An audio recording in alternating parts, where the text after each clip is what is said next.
to go live. I have the button in 3, 2, 1, go. And I can just begin.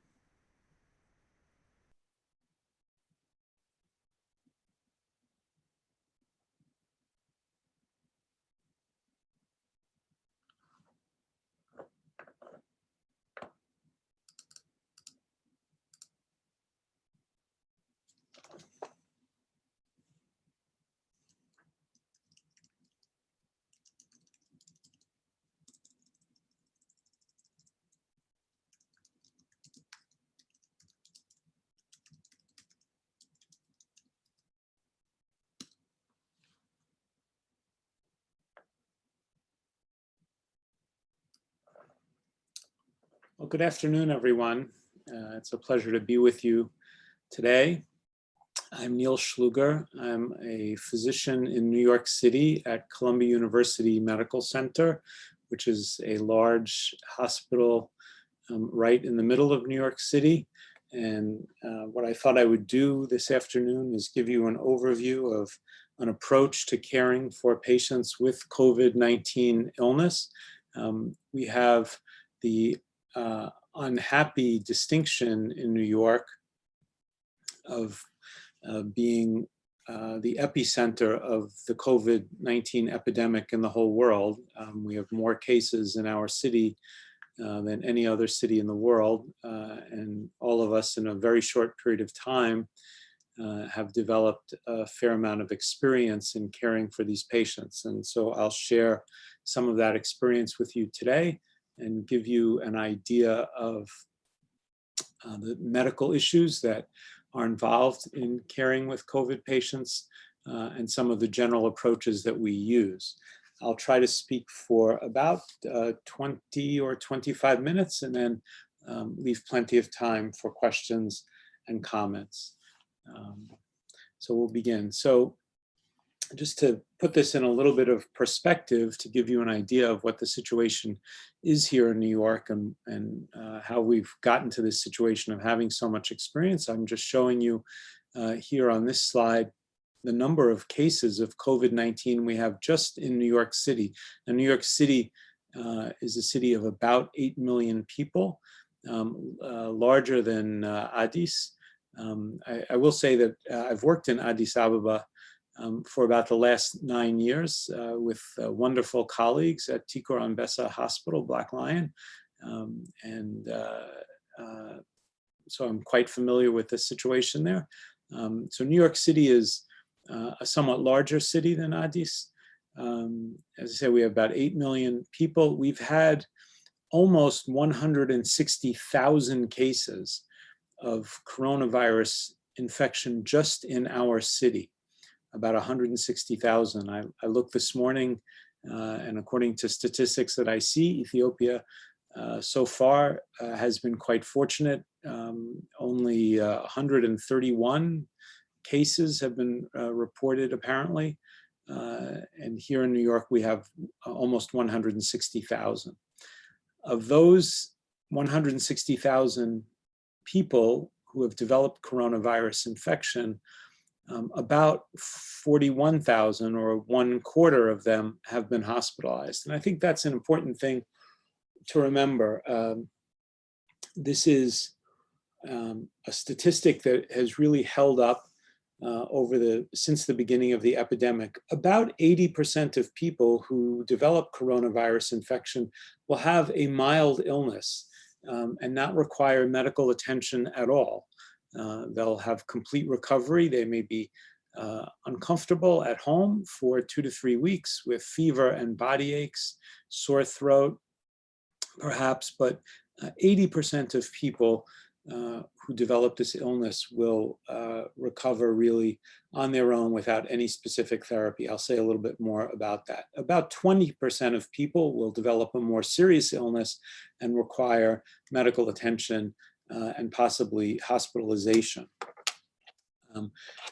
This shows you the pace of cases of COVID-19 in New York City. So we're fortunate we're at a period now where cases are starting to decrease. quite a bit. We started having cases in the beginning of March of this year, and cases rose very quickly and peaked in the first week in April and have been declining ever since. The same, that was total cases, the same is true for hospitalizations. We now have about 35% fewer patients in our hospital with COVID-19 than we had about a month ago, and that seems like good news to us. The emergency room is also much less crowded and much quieter than it was about a month ago. So we do see some positive trends in this epidemic in New York, largely, we think, as the result of social distancing. New York is a city that is almost completely closed. No one is at work except for essential workers like healthcare workers. Children are not in school. There's very little traffic, very few cars on the street. People are practicing social distancing, and it seems to be working. The pace of death from coronavirus in New York has also declined quite a bit, and this also is good news. Now, what are the risk factors for developing more severe illness or developing illness at all? One of the things we've noticed in New York, and this has been observed really everywhere around the world, and it's quite interesting, is that men seem to get sick with coronavirus at a greater rate than women. Now, this is true for a number of infectious diseases. Tuberculosis, for example, is more common in men than it is in women.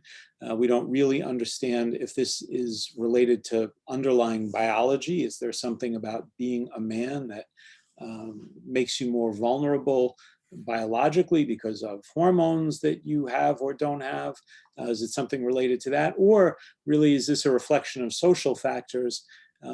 Perhaps men are in situations where they're more likely to be exposed to the virus than women are. We don't really know.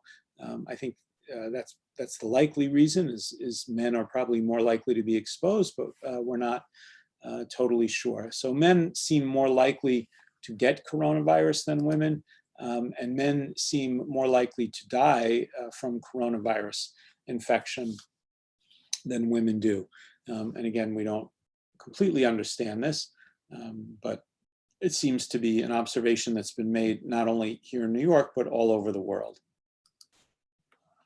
Another risk factor for more severe illness and death from coronavirus is older age. And I'm showing you that on this graph, which are data from New York City, looking at the death rate, number of people who die per 100,000 cases, or 100,000 people by age in New York City. And again, this trend has been seen all over the world. There's a lot of good news on this graph, which mostly is that young people, very young people, teenagers, for example, do very, very well with this illness. There's very little serious illness among young people in New York and around the world. And we certainly noticed that at our hospital. There are very few children admitted to the hospital with coronavirus infection, and they do very well. And even death rates are quite low all the way up till the age of about 45. And this is really held up throughout the epidemic. So young people, particularly young, healthy people, tend to do quite well and rarely develop very serious illness. Once people start to get over the age of really about 60 or 65, mortality rates begin to increase. And you see here that the mortality rate, the death rate in people over 65 is quite high. And then in people who are older the age of 75 is extremely high. So older age really does seem to be a risk factor here for more severe illness and potentially bad outcomes. Another factor which seems to be a risk factor for a bad outcome is poverty. These are data from New York City showing on the x-axis just income, the the absolute numbers really aren't important. And on the y-axis, case fatality rate.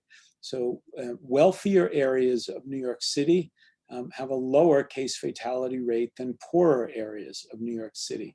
This is likely to be a very complicated story. The reason why poverty is related to a higher fatality rate is not simple. There are likely to be many factors here, but certainly we've noticed, and other people have noticed as well, that poorer people, perhaps because they have poor nutrition to begin with, poor nutritional status, more underlying illnesses, maybe live in more crowded housing situations. We're not really sure, but poorer people seem to have a higher rate of bad outcomes as well. So gender, age, poverty seem to be risk factors. The other thing that we've noticed in terms of risk factors for bad outcomes are underlying medical conditions.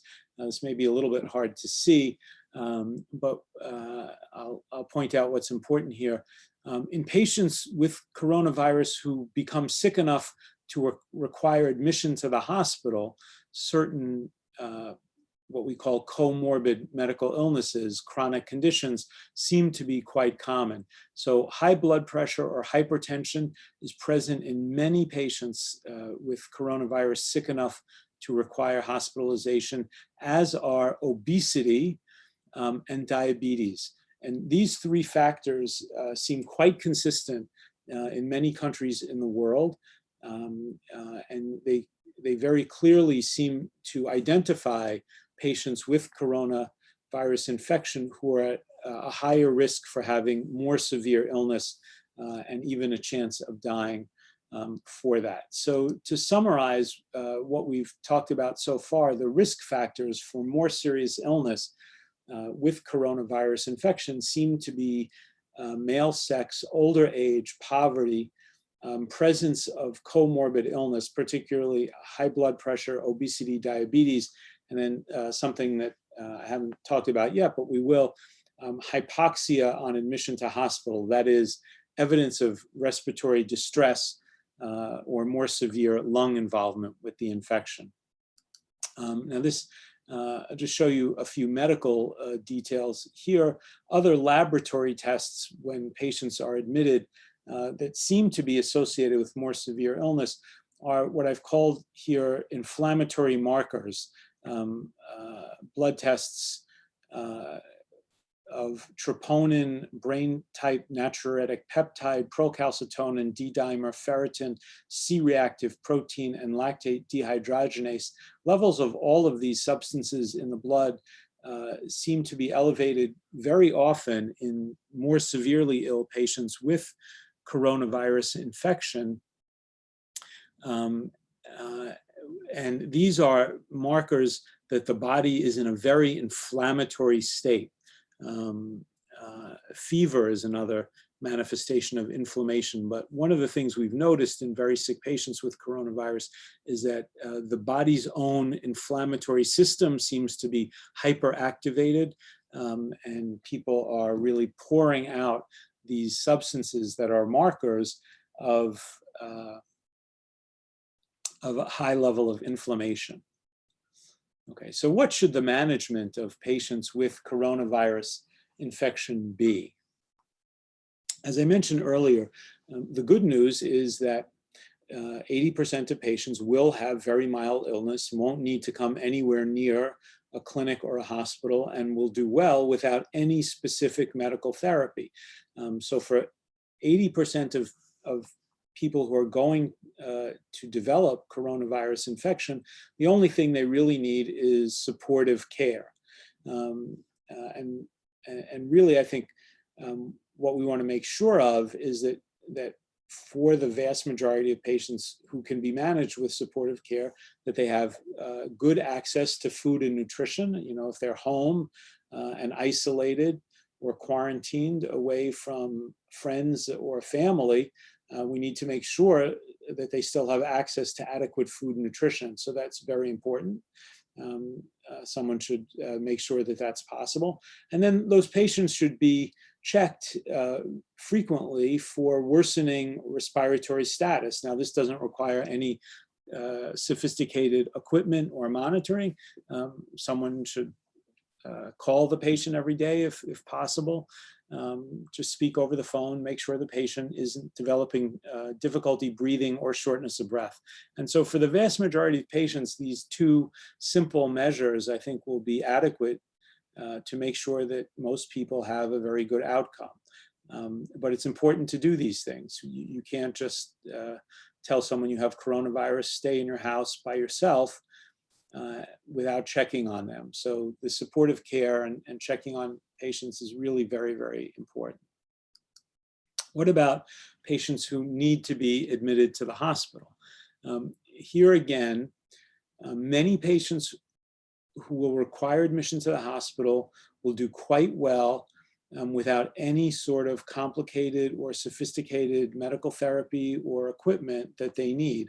The usual reason for admitting patients to the hospital with coronavirus is lung disease, lung involvement, and respiratory difficulty.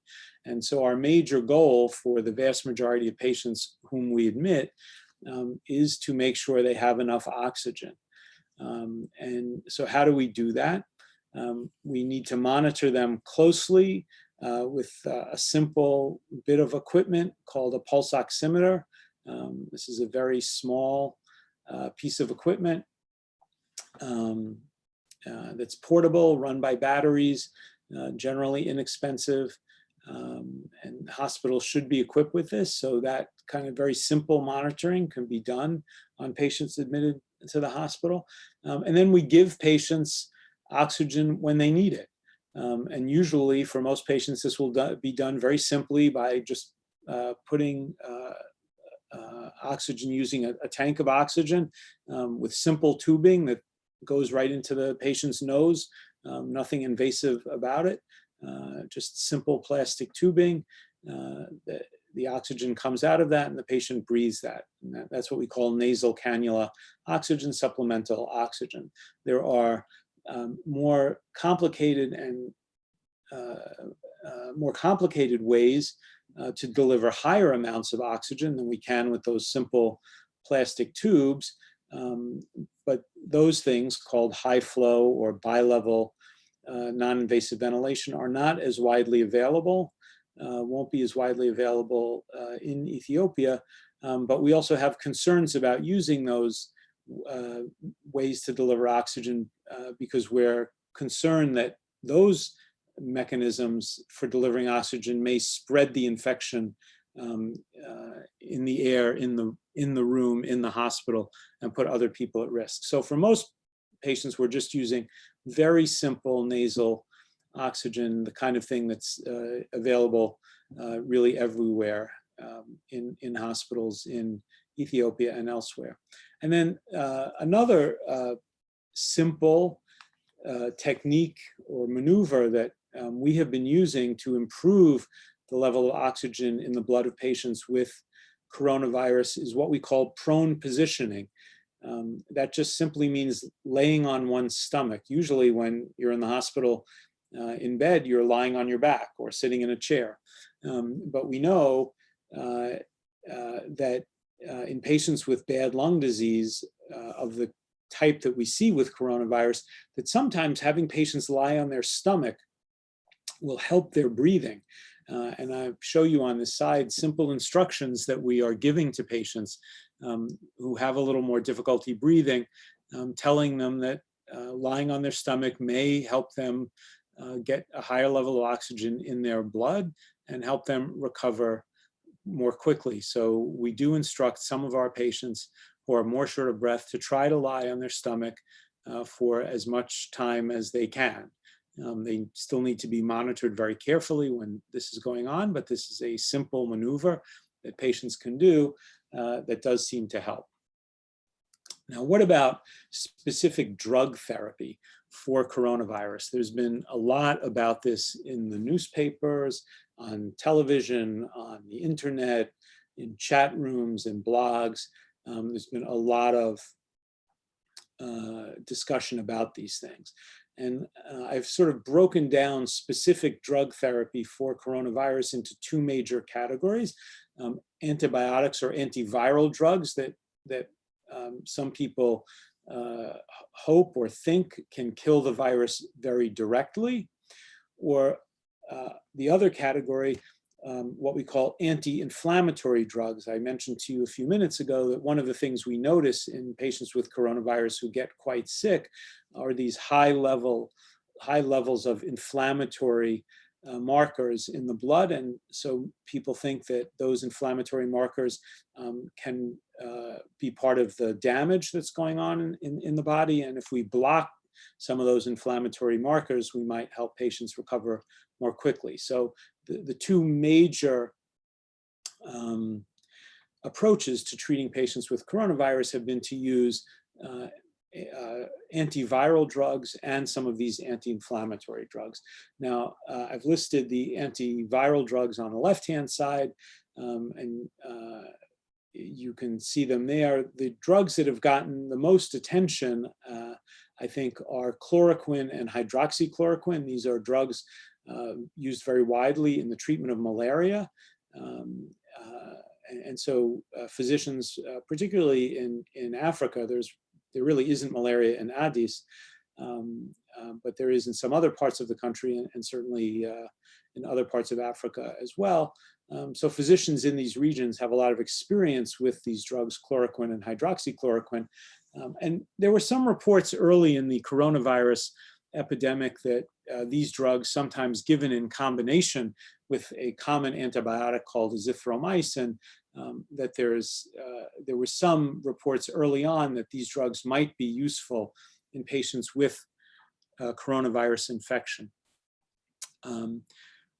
We don't believe that these drugs should be routinely used anymore in patients with coronavirus. We've done an analysis in our hospital. We were using these drugs in our hospital. We've recently done an analysis of 1,400 patients, many of whom were treated with hydroxychloroquine. We don't see any evidence that this drug has any beneficial effect, and so we have stopped recommending hydroxychloroquine and azithromycin for routine use in patients in our hospital with coronavirus infection. Other drugs that people have looked at, lopinavir and ritonavir, these are drugs that are used to treat HIV infection. There was a report published, a randomized trial published looking at these drugs that reported no benefit from their use in patients with coronavirus. Remdesivir, I'll say a little bit more about that in a moment. This is a new antiviral drug. And just yesterday, there was a report from a randomized trial that this drug does seem to have potentially some beneficial effects. I'll come back to that in a moment. And then there's a Japanese drug called favipiravir that is just starting to enter clinical trials for coronavirus.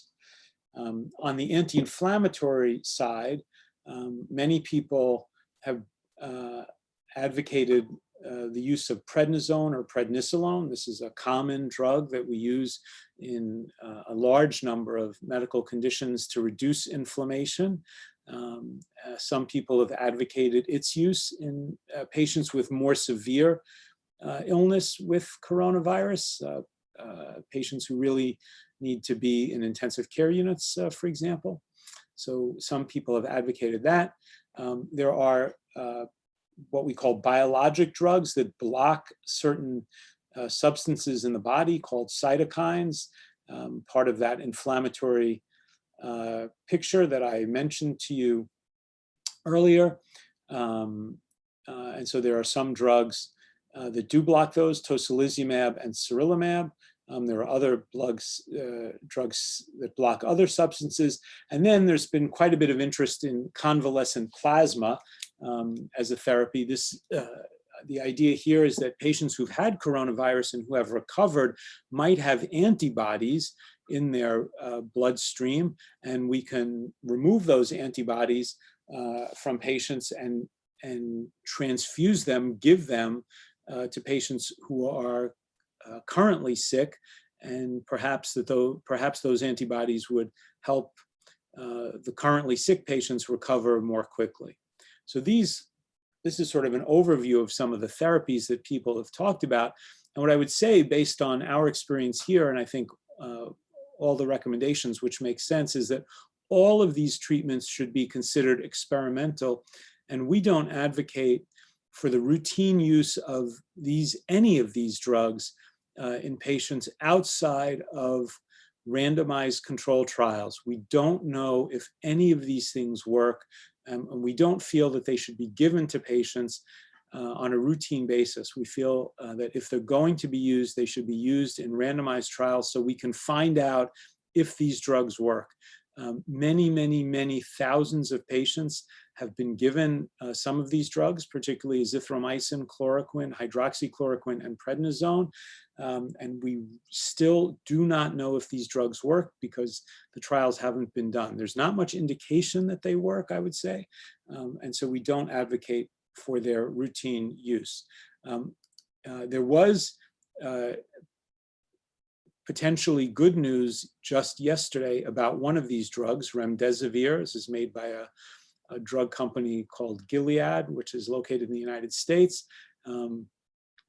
This drug is an experimental drug. It's not yet available for general use, but just yesterday it was announced that patients who received this drug got better a little bit more quickly than patients who did not.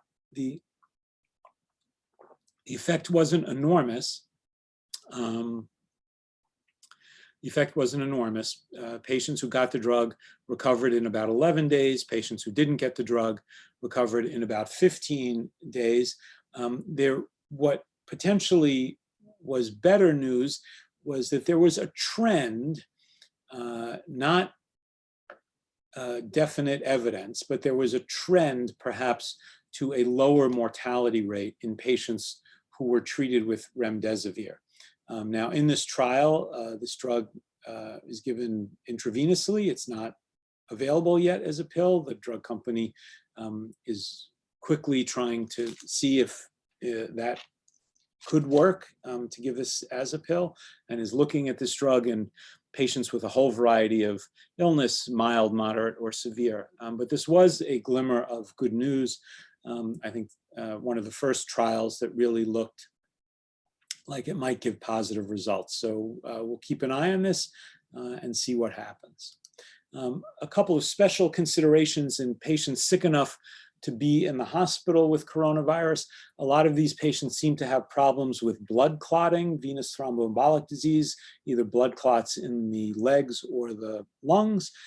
We think that if patients are in the hospital, they should get prophylactic or preventive therapy with medication to prevent blood clots. We're not sure if they should get really the usual kind of preventive therapy or a more intensive form of therapy. That's a matter of quite a bit of discussion and debate, but we certainly think that all patients admitted to the hospital with coronavirus should get some medical therapy to prevent blood clots.